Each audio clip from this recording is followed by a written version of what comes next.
CBS presents Veterans Journey Home, Faith, Hope, and War. The narrator is Rollin Smith. For veterans with mental health and addiction problems, it often results in a run-in with the law. To stop this growing problem, veterans courts like this one in Denton County, Texas, are popping up across America. Just based on everything that you've done and you continue to do in this court, you continue to impress us. David Garcia is the presiding judge. Every case that comes in, we send them to a psychologist to kind of give us an understanding of what issues a veteran has when they come into the courtroom.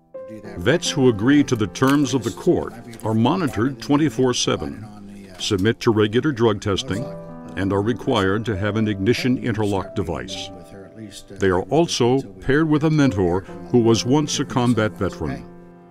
They come back home and they don't know how to reconcile that life in combat to life in America again.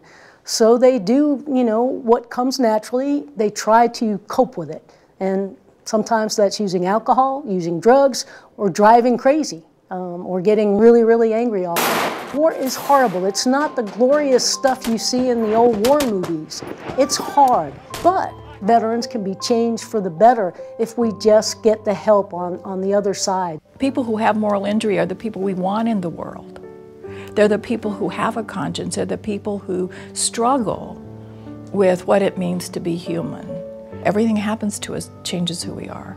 And if it's a devastating thing, a faith community is a way to hold that so you don't have to hold it all by yourself. Since 9/11, more than 2.5 million Americans have fought in Afghanistan and Iraq. We need to help them transition out of the war mind to the peace mind. 500,000 veterans come home with symptoms of post-traumatic stress disorder, or PTSD.